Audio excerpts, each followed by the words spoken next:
عن مذهبي وعقيدتي، رزق الهدى من للهداية يسأل. اسمع كلام محقق في قوله لا ينثني. جنونكم هذا محمد. طيب ما شاء الله. اقرأ سورة الفاتحة. الحمد لله رب العالمين.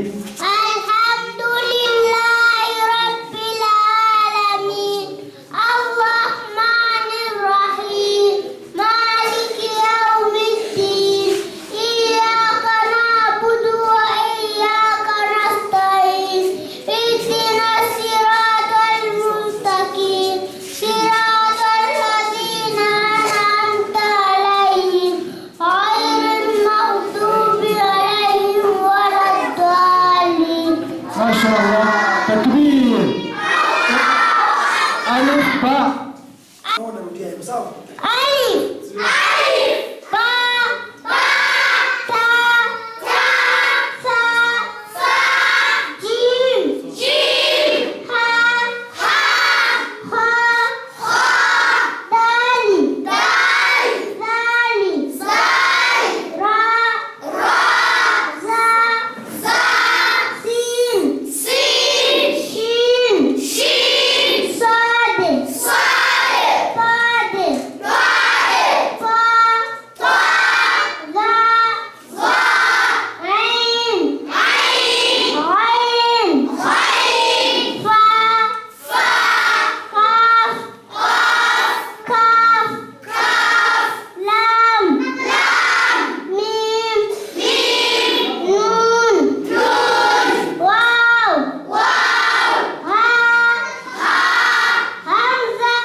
ألف باء تا ثا جيم ها خا دال را زا سين شين صاد ضاد طا ظا عين فا قاف كاف لام ميم نون واو همزة يا. ما شاء الله تبارك الله. ما شاء الله. جيد. فليبدأ. ما شاء الله.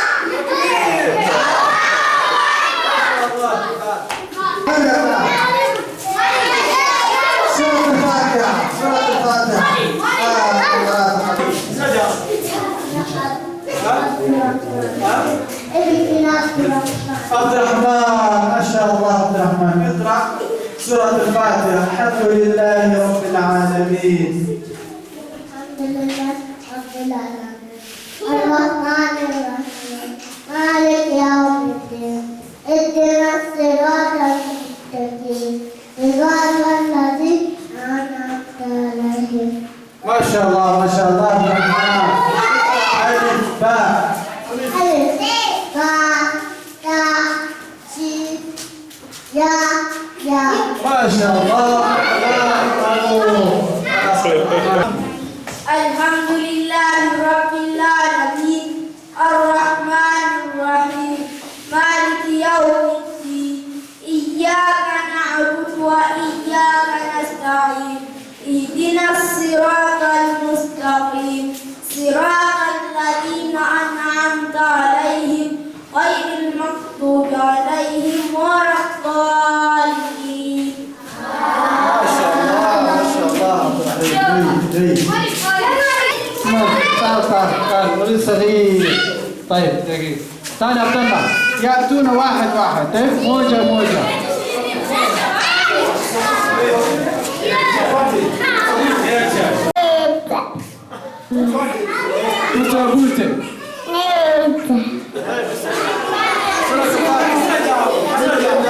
الحمد لله رب العالمين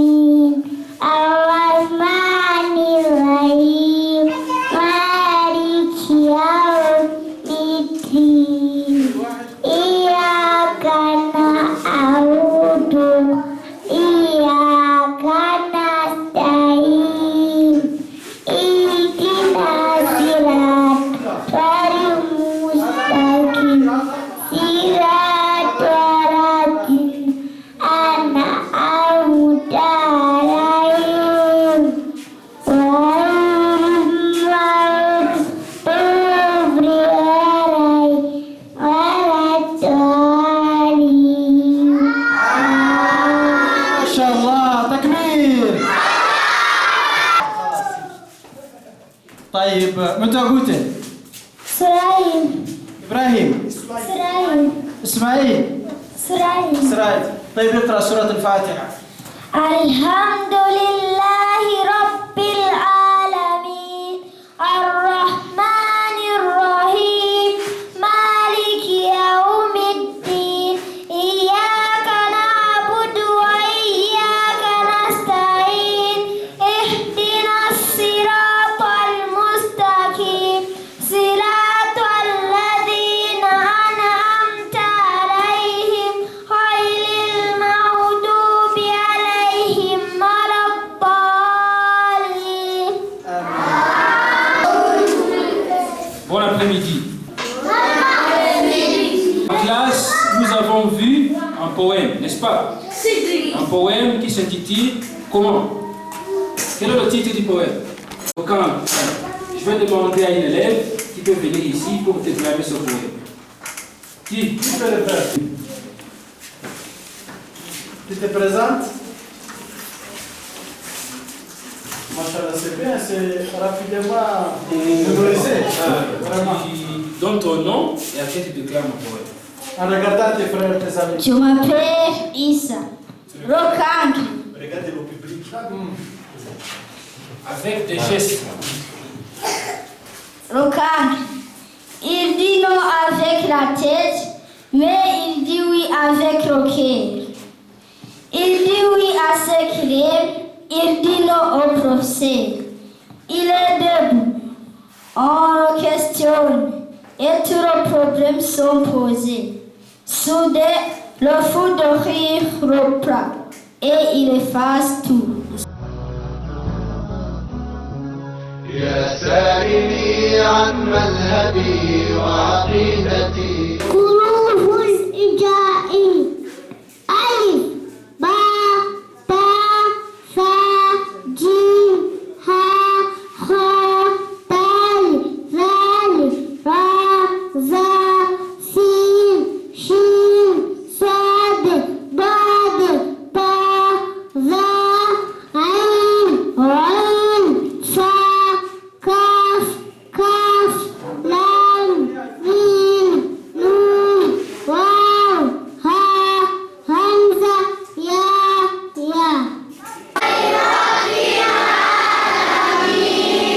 الرحمن الرحيم. الحمد لله رب العالمين.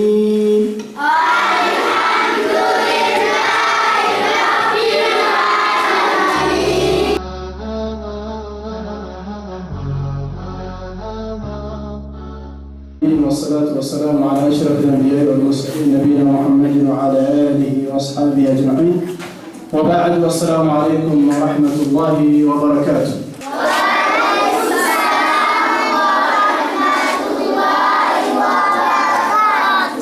نحمد الله سبحانه وتعالى الذي يسر لنا هذا اللقاء المبارك، فنحمده سبحانه وتعالى على نعمه الكثيرة الظاهرة والباطنة، ثم شكر موصول إلى جمعية بناء لثقافة وتنمية مكتب بوروندي لهذه الجهود المباركة، ونشكر القسم الطبي لهذه الجهود الجبارة في فحص الأيتام، وكذلك تقديم بعض الأدوية اللازمة لهم، فنشكرهم كثيرا على هذه المبادرة.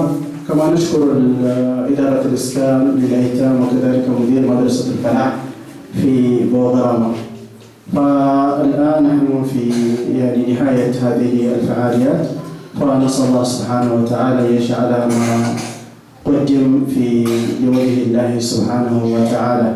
وأخيرا نطلب من الإخوة التقديم لما يرونه من توعية، كلمات توعوية في الجانب الصحي لأبنائنا الأيتام في هذه المدرسة، مدرسة الفلاح الإسلامية. لعلنا نبدأ بدكتور إبراهيم، بارك الله فيك، فليتقدم مشكورا ماجورا. بسم الله، الحمد لله، وصلى الله وسلم وبارك على محمد وآله وصحبه. يشرفني أن أخذ هذه الفرصة لأتكلم في نهاية برنامج التوعية الصحية الوقائية للأيتام الذي قمنا به قبل قليل، وتم بفضل الله تبارك وتعالى فحص جميع الأطفال 54. ونشكر جمعية بناء للثقافة والتنمية حيث بجهودها تم فحص هؤلاء الأطفال وتقديم لهم بعض الأدوية لبعض الأمراض تم كشفها عليهم. وهذه مرة ثانية بالمرة في الأسبوع الماضي جئنا وفحصنا هؤلاء الأبناء وتم تحديد ما يحتاج من إجراء تحاليل وإجراء والأدوية.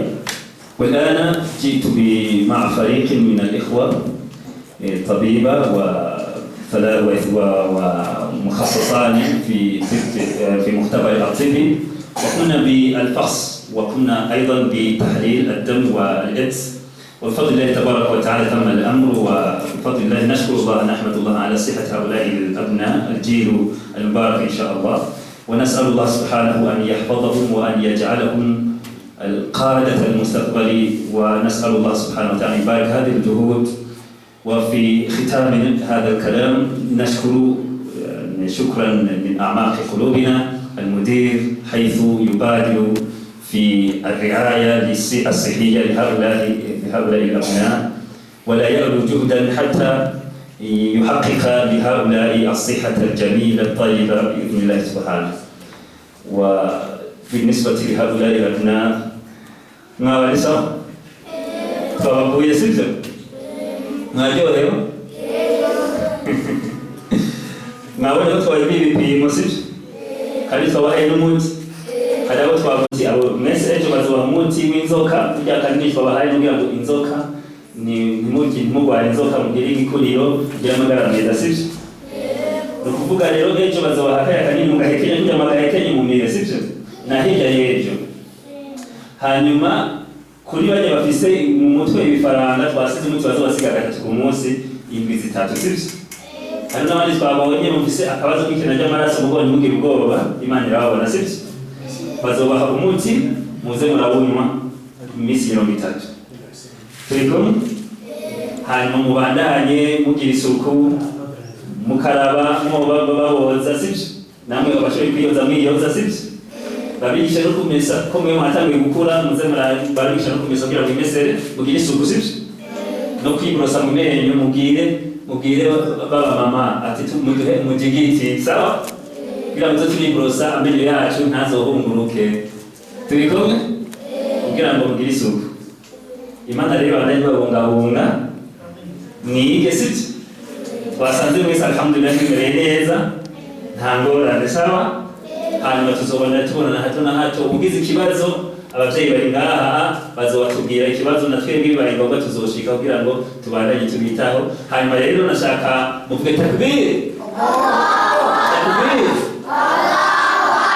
Murabona uyu muvyeyi wanyu ari umuvyeyi wacu sivyo, niwe abitayeho n'abavyeyi bose mubona mubandanye muriko muheje gusenga mubasabira ku Mana kugira ngo ibahe ubuzima bwiza babahe ubuzima burebure kugira ngo babandanye babitaho sawa. Hanyuma mubandanye musenga mugamburuka musome Korani cyane kugira ngo ejo na ejo muze mube abantu beza muzoshobora kwitaho abandi batoyi banyu turiko. Walhamdulillahi rabbil alamin wa jazakumullahu khairan. الله يبارك فيك شيخ ابراهيم، نشكرك على هذه الكلمه المباركه، ولعلنا ننتقل الان الى مدير علي فليتفضل مشكورا مع الجواب. Je vous remercie beaucoup pour la parole. C'est le directeur de l'association BENA. Je commence par la salutation. Assalamu alaikum wa rahmatullahi wa barakatuh.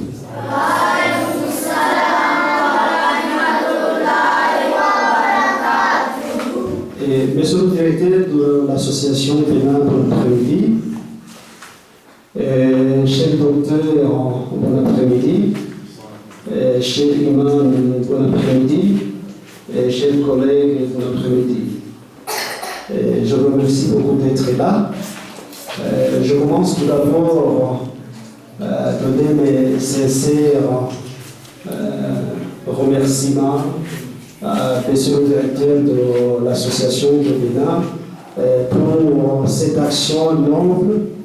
C'est vraiment une action noble qui vient de s'effectuer. Et que Dieu vous bénisse pour ce travail. C'est un acte vraiment qui est noble. Je ne me limite pas seulement à monsieur le directeur. Mes félicitations, mes remerciements aussi à une équipe médicale qui a travaillé en synergie pour ce travail aussi très noble. Que Dieu vous bénisse aussi pour ce travail. Monsieur le directeur, ce que j'ai à vous demander, moi personnellement, je suis très content de ce travail, le travail noble qui vient de s'effectuer. Je veux vous demander à ce que ce qui vient de se faire aujourd'hui, que ça soit une continuité, que ça continue, que ça ne s'arrête pas là. Vous voyez que nous avons un grand travail à faire. C'est pas vraiment c'est pas un travail qui est facile, c'est une tâche qui est vraiment dure. Une tâche d'élever des enfants, surtout des enfants orphelins. Et surtout vous léchez, c'est ça les conseils que vous nous faites le plus souvent, en nous disant que les enfants que nous élevons, faites attention à ces enfants parce que ce sont des enfants que je dirais un peu extraordinaires. Ce ne sont pas des enfants comme les nôtres que nous élevons à la maison. Ce sont des enfants qui sont là, qui n'ont pas leur maman, qui n'ont pas leur père.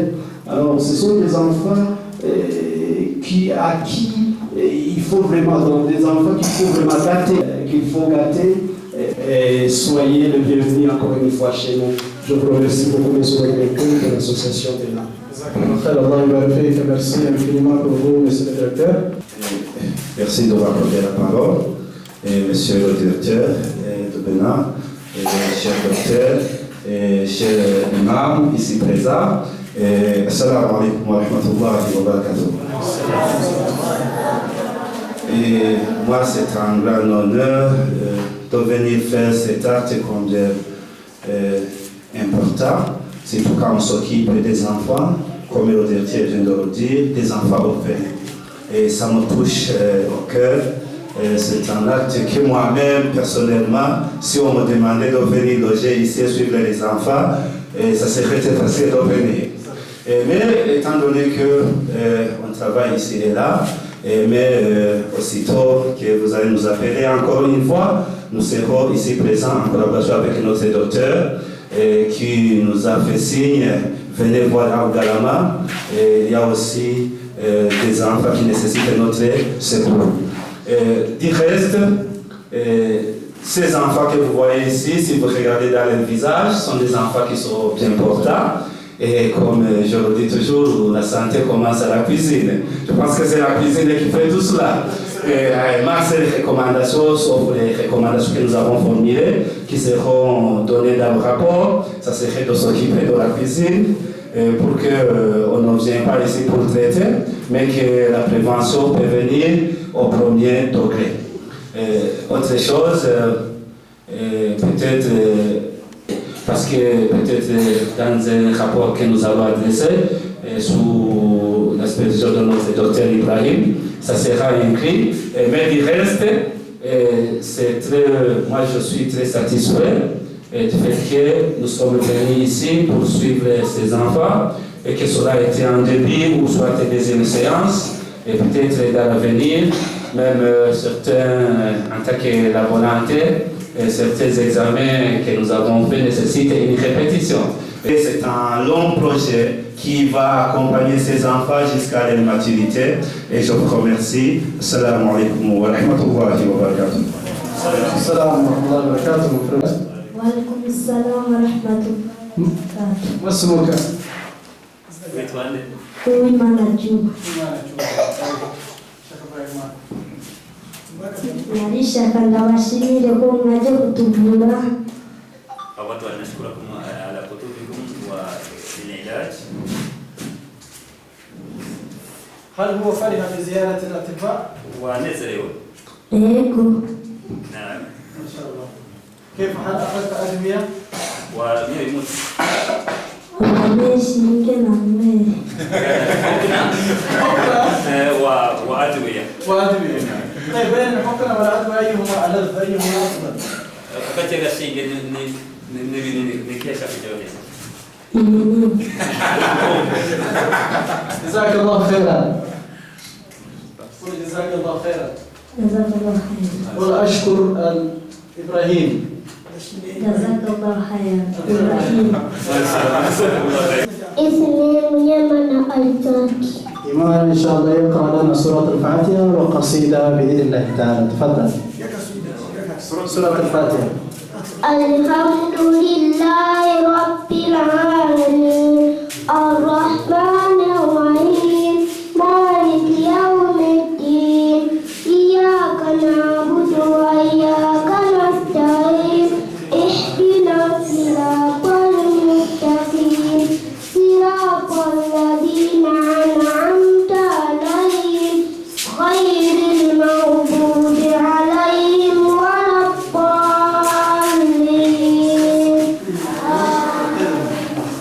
طلع البدر علينا من ثنيات الوداع وجب الشكر علينا مرحبا يا خير داع.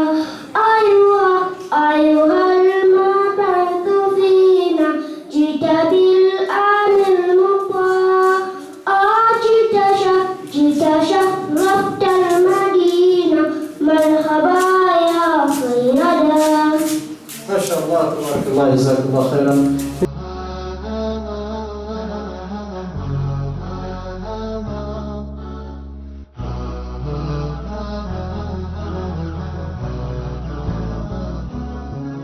يا سائلي عن مذهبي وعقيدتي رزق الهدى من للهداية يسأل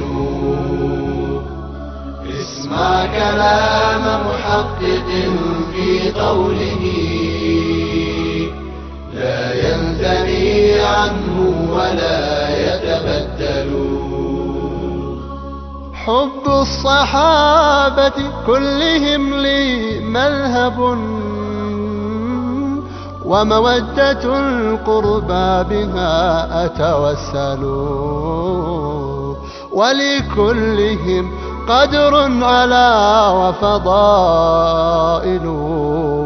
لكنما الصديق منهم أفضل. وأقول في القرآن ما جاءت به آياته فهو الكريم المنزل. يا سائلي عن مذهبي وعن